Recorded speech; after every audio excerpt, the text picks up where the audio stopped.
नमस्कार, प्रेस वार्ता में आपका स्वागत है। मैं विवेक रंजन इस समय हापुड़ जिले में हूँ। हापुड़ जिले का ये पिपलेड़ा गांव है। यहाँ पर हम इस गांव में आए हैं। आप देख सकते हैं यहाँ पर लोग उपस्थित हैं। प्रधानी का यहाँ चुनाव होना है और आने वाले समय में यहाँ पर वोटिंग होनी है। वोटिंग को लेकर के तैयारियाँ हो रही हैं और यहाँ के जो प्रत्याशी हैं पूरी मेहनत कर रहे हैं। प्रत्याशी वकील अहमद जी हमारे साथ हैं, वो अपने समाज के साथ यहाँ पर उपस्थित हैं। आप देख सकते हैं सबके चेहरे पर यहाँ पर मास्क है। जो गाइडलाइन गवर्नमेंट ने अभी दी है कि आप मास्क लगा करके और पूरी सोशल डिस्टेंसिंग के साथ रहिए, वहाँ पर पूरा इसका पालन किया जा रहा है। ये बात अलग है कि रैलियों में भी उस तरीके से पालन गवर्नमेंट नहीं करा पाती है, तो लोग यहाँ पर कम से कम मास्क तो लगाए हैं। पूरी तरीके से अपनी सुरक्षा का वो खुद पालन कर रहे हैं। पीछे भी आप देख सकते हैं यहाँ पर भी मास्क लगा कर लोग हैं। वकील जी, आपका बहुत बहुत स्वागत है हमारे इस कार्यक्रम में। जी, आप अपने पूरे गांव का ये जो व्यवस्था आपने करके रखी है, मास्क लगाने की, पूरी डिस्टेंसिंग का आप पालन कर रहे हैं, पहले तो हमें इसके बारे में बताइए। देखो, ये जो बीमारी है, कोरोना है या और अदर बीमारियां हैं, उसके लिए मास्क एक मात्र बचाव है और इसका सभी पालन कर रहे हैं। और मैं सभी से दरख्वास्त करूंगा, क्षेत्रवासियों से, ग्रामवासियों से, सोशल डिस्टेंसिंग बनाए रखें और मास्क का खास तौर से ध्यान रखें और सफाई सुथराई का भी ध्यान रखें। ये तो आपकी अपील हो गई। अब आप प्रधानी में आ रहे हैं, चुनाव में आ रहे हैं, आपको समाज से किस हिसाब से यहाँ पर सपोर्ट मिल रहा है? हमारा जो पूरा गाँव है उसमें जनरल भी हैं, SC भी हैं, प्रजापति भी हैं, दीगर भी हैं, सैफी वगैरह सभी लोग हैं। तो सभी लोगों का मुझे भरपूर सपोर्ट मिल रहा है और प्यार मिल रहा है। सभी मुझे भरपूर सपोर्ट कर रहे हैं। इससे पहले आपने कभी चुनाव की प्रधानी लड़ने का काम किया कि पहली बार ये है? नहीं, मैंने कभी नहीं किया। मेरा ये पहला ही काम है, लेकिन मैं समाज से दूर भी नहीं रहा। सबके सुख दुख में बराबर शरीक होता रहा हूँ और सबके साथ मिलकर कंधे से कंधा मिला करके चलता रहा हूँ। तो आपके गांव में बहुत सारी ऐसी समस्याएं होंगी जो पिछले प्रधान रहे हैं, जिन्होंने वो विकास अभी तक नहीं करा पाए हैं। तो लोग जो आपको देखेंगे, आपके गांव के लोग या यहाँ पर उपस्थित हैं, ऐसे क्या काम आप करने का यहाँ पर प्रयास करेंगे अगर आप प्रधानी यहाँ पर जीतते हैं तो?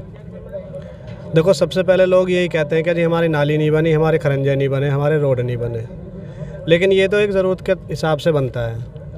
इससे भी ऊपर में जितनी भी नई कॉलोनियाँ हैं या गांव में हैं, जितने भी रास्ते खरंजे हैं, वो तो एक ज़रूरत के हिसाब से बनेंगे, बनते रहे हैं। जो नहीं बने हैं वो बनेंगे इंशाल्लाह। लेकिन उसके अलावा मेरा जो शिक्षा है हमारी, उसके ऊपर ज़्यादा जोर रहेगा।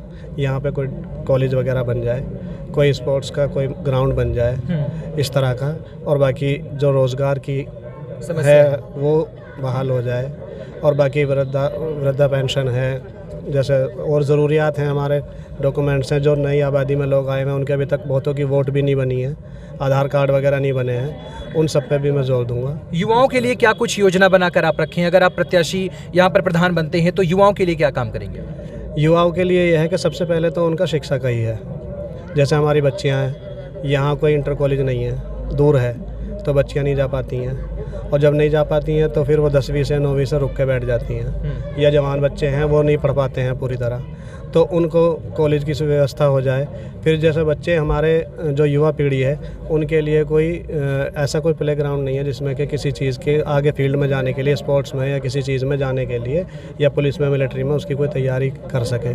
उस तरह का भी मेरा इंशाल्लाह इरादा है कि अगर मुझे अल्लाह ताला ने ये मौका दिया और सभी साथियों के सहयोग से ये मिलेगी, इंशाल्लाह अल्लाह की जात से पूरी उम्मीद है कि हम कामयाब होंगे और इन पे मैं काम करूँगा। राज्य सरकार और भारत सरकार की बहुत सारी ऐसी योजनाएं आती हैं जो प्रधान होते हैं वो पूरी तरीके से गांव तक नहीं बताते हैं। जैसे आपने पहले ही कहा कि खड़ंजा बना देना, नाली बना देना, ये तो मूलभूत चीज़ें हैं, लोग हर कोई बनता है तो वो करता है। सरकार से जो योजनाएँ आएंगी उसको किस कदर आप यहाँ पर उसको प्रचारित करने का, लोगों को बताने का काम करेंगे? बहुत सारी हैं, जैसे जो अल्पसंख्यक योजनाएं आती हैं, छोटी छोटी योजनाएं आती हैं जिसकी जानकारी भी नहीं होती और जानकारी के अभाव में रह जाती हैं या आम पब्लिक तक नहीं पहुंच पाती। मेरी कोशिश ये रहेगी, इंशाल्लाह मेरे भाई हैं, इरफान अली हैं और सारे साथी हैं, उन सब के सहयोग से मैं छोटी से छोटी भी योजना गाँव में ला करके अपने गाँव वासियों को उसका भरपूर वो दूंगा मैं। वकील अहमद जी के साथ ये पूरी यहाँ पर भीड़ है, पूरे इनके सपोर्टर्स हैं, लोग हैं जो इनका समर्थन कर रहे हैं। और लोगों से भी हम बातचीत करेंगे कि किस आधार पर आपने जो ये चेहरा तय किया है, आप लोगों ने इनको इतना मान सम्मान यहाँ पर दिया है और इनको आप मैदान में उतार रहे हैं। बहुत सारी उम्मीदें होंगी आपकी कि ये चेहरा आपके लिए काम कर पाएगा, बताइए उसे।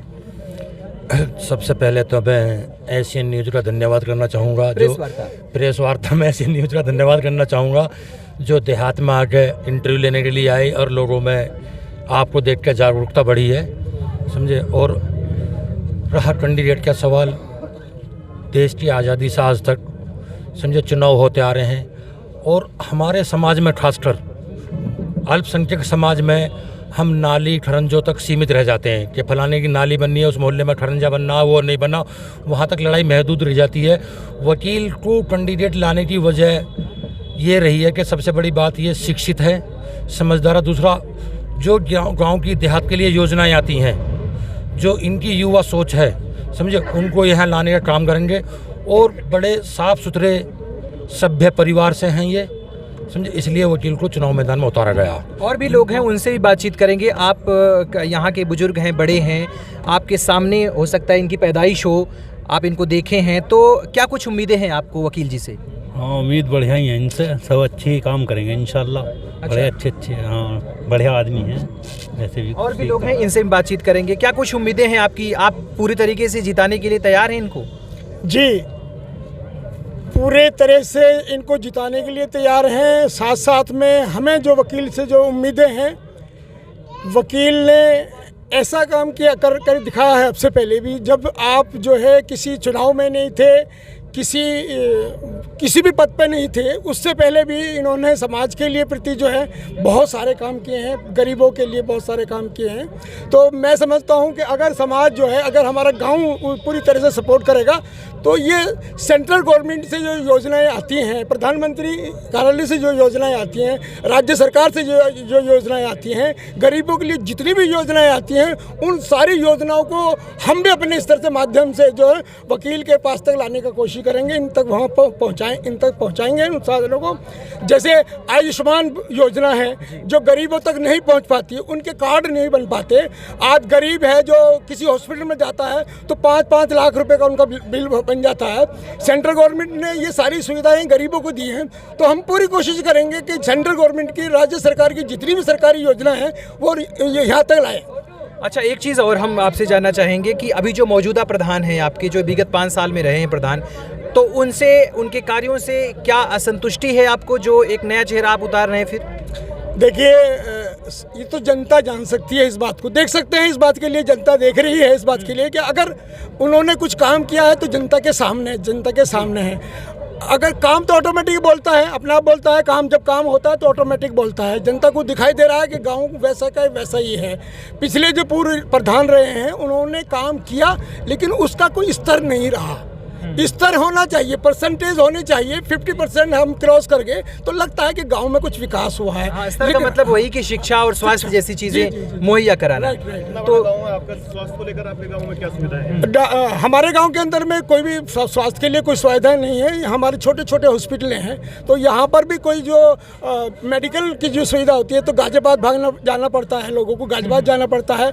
डिलीवरी के जो केसेस होते हैं, डिलीवरी केसेस होते हैं, उनके लिए हमें गाजियाबाद जाना पड़ता है, हापुड़ जाना पड़ता है, तो शहरों तक जाना पड़ता है। तो हमारी व्यवस्था होगी, अगर गांव का समर्थन मिला, लोगों का प्यार मिला, ताउन मिली यहाँ पे, तो कम से कम 200 बेडों का जो है यहाँ पर एक हॉस्पिटल बनाने का व्यवस्था कराएंगे।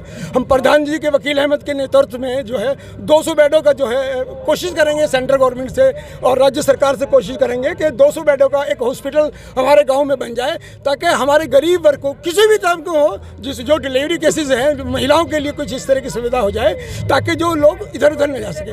ऐसी स्थिति हो जाती है। गांव का सौंदर्यीकरण को लेकर आपके पास जो आपके प्रत्याशी हैं उनसे क्या मांग रखेंगे आप? गांव के सौंदर्यीकरण के लिए ये है कि गांव के अंदर में आप देख रहे हैं, गांव के अंदर में अभी कोई भी ऐसी व्यवस्था नहीं है जहां पर हम जाकर अपने हेल्थ के बारे में सोच सकें, मॉर्निंग वॉक कर सकें, एक्सरसाइज कर सकते हैं, एक्सरसाइज करें। अभी कोई भी ऐसी व्यवस्था नहीं है। हमें मॉर्निंग वॉक के लिए कहाँ जाना पड़ता है? रोडों पे जाना पड़ता है जहाँ पर ट्रैफिक का है, और ख़तरा बना रहता है ट्रैफिक में। सुबह मॉर्निंग वॉक आज देख रहे हो ना, आज समाज के अंदर में कितनी सारी बीमारी आती हैं, शुगर की बीमारी है, हार्ट की बीमारी है। हर आदमी चाहता है कि उसे मॉर्निंग वॉक मिले, उसे घूमना फिरना मिले। तो हम कोशिश करेंगे कि वकील के नेतृत्व में कोई ऐसी जगह मुकर्रर कर वहाँ पर पार्क बना दी जाए, उसमें एक्सरसाइज की कोई सिस्टम लगा दिया जाए ताकि लोगों को फैसिलिटी मिले, लोग वॉक सुरक्षित होकर अपना मॉर्निंग वॉक कर सके, अपनी एक्सरसाइज कर सके। बहुत अच्छी सोच है और बहुत अच्छी मांगे हैं आपकी अपने प्रधान से, शिक्षित प्रधान से। निस्संदेह आप इन जो मांगे हैं आपकी लोगों से आपके सामने हैं, तो इन्हें आप दूर करेंगे। इंशाल्लाह मेरी पूरी कोशिश रहेगी कि मैं इन सब चीज़ों पर खरा उतरूँ और उससे भी ऊपर बढ़ के ऊपर जा कर के काम करूँ। और भी इनके समर्थक हैं, आपको क्या कुछ उम्मीदें हैं अपने जो प्रधान है, प्रधान चेहरा आपने उतारा है लोगों के बीच में, किस हिसाब से देखते हैं? देखिए, हम जो है गांव में जो फैसिलिटी हैं, जैसे अभी बोला था कि पार्क जॉगिंग के लिए और मेडिकल फैसिलिटी की कोई व्यवस्था नहीं है यहाँ पे, तो कोई जॉगिंग के लिए पार्क होना चाहिए, उसमें ओपन जिम हो जिसमें लोग वहाँ जाके अपने सुबह को जॉगिंग कर सकें। तो ऐसी बहुत सारी चीज़ें हैं। और उससे अभी तो गांव में नाली खरंजों की भी समस्या है, ये तो बहुत आगे की चीज़ें हैं। हमारे प्रधान जी उन पे भी काम करेंगे। अभी तो यहाँ पे जो आधार है, जो नाली हैं, खरंजे हैं, रोड है, उन पे भी बहुत काम है, अभी तक नहीं हुआ है। तो उससे आगे बढ़ के हमारे प्रधान जी सोच रहे हैं, तो हमें बहुत उम्मीद है कि ये बहुत अच्छा काम करेंगे इसमें। चलिए, युवा भी हैं भाई, आप यूथ हैं यहाँ के, आपको अपने प्रधान जी से क्या कुछ उम्मीदें हैं? बहुत सारी उम्मीदें हैं। वो खरा उतरेंगे पूरा? पूरा। आप कुछ कहना चाहेंगे? जी, मुझे भी अपने प्रधान जी से एक उम्मीद है।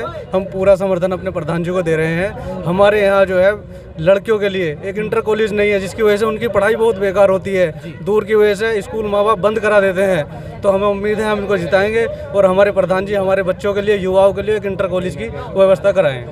आप कुछ? हमारी इनसे बहुत सारी उम्मीदें हैं। जो भी हमारी उम्मीदें हैं, इस बार अगर हमारे प्रधानी में जीत हुई तो हमारी सारी उम्मीदें पूरी हो जाएंगी। अच्छा, पर्यावरण को लेकर आपके पास क्या योजना है? आजकल पर्यावरण काफ़ी दूषित होता जा रहा है, उसके लेकर आप क्या कहना चाहेंगे? देखो, पर्यावरण का ये है कि गांव में जो है बहुत जगह ऐसी हैं पे जहाँ पे गंदगी के ढेर हैं और पानी की निकासी नहीं है। और पानी जब रुक जाता है तो मच्छरों की बहुत बड़ी समस्या है, और जब मच्छरों की समस्या है तो बीमारियां घर करती हैं। तो मेरा ये रहेगा कि पानी की जो सही मायनों में निकासी है, पानी कहीं इकट्ठा ना हो, मच्छर जमा ना हो और दूसरे कूड़े करकट गंदगी ना हो, उसके लिए मैं वो ध्यान रखूँगा। और पर्यावरण के लिए पेड़ पौधों का, फुलवारी वगैरह का, पार्क वगैरह का कोशिश करूंगा और उसे खूबसूरत बनाने का। सामाजिक माहौल एक तरीके से बना रहे, उसके लिए क्या आप प्रयास करेंगे? लड़ाई झगड़ा ना हो, एक तरीके से भाईचारे का माहौल रहे। देखो, अल्लाह का करम है, हमारे गांव में अभी तक भी कोई फौजदारी का भी केस नहीं है, कोई लड़ाई झगड़े का मामला यहाँ है नहीं। हम सभी लोग प्यार मोहब्बत से मिलजुल के रहते हैं। और ये इलेक्शन का टाइम है, ये तो एक मुख्तसर सा टाइम है 29 तारीख तक का। ये भी, इसमें भी प्रत्याशी आपस में एक दूसरे से मिल के बैठ के बात करते हैं, हंसते बोलते हैं। और 29 तारीख के बाद फिर सभी लोग एक थाली में बैठ के खाना पीना रहेगा।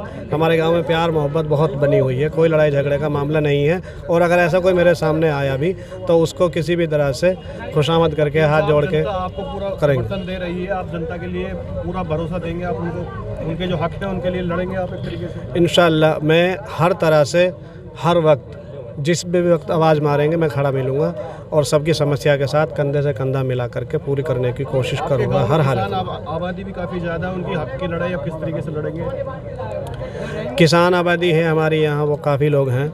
उनके लिए जो भी खाद वगैरह, बीज वगैरह, उनके लिए भी मैं मुहैया कराऊँगा। दाम बढ़ा भी दिए गए हैं, तो उसको भी लेकर के आप अगर गांव के अगर उसके लिए भी अगर गांव के लोग, उनके साथ कहीं भी जाना पड़ेगा मुझे, प्रशासन में, शासन में, डीएम साहब के यहाँ कहीं भी, तो मैं उनके साथ जा कर के उसके हक की लड़ाई के लिए खड़ा रहूँगा। जो अन्य जनप्रतिनिधि होते हैं, जैसे कि जिला पंचायत होते हैं, प्रमुख होते हैं, और जो है MP MLA होते हैं, उनसे भी किस तरीके से आप सहयोग लेंगे गाँव के लिए? जितने भी ये जनप्रतिनिधि, जिला पंचायत वाले हैं, उनसे जो भी एक स्तर है उनका, उससे भी कहीं ज़्यादा, उनसे जो भी काम मुझे मिलेगा मैं उसको ला करके अपने गांव में लगाऊंगा। जो हमारे समाज की जो आधी आबादी है, महिलाओं को लेकर क्या योजना?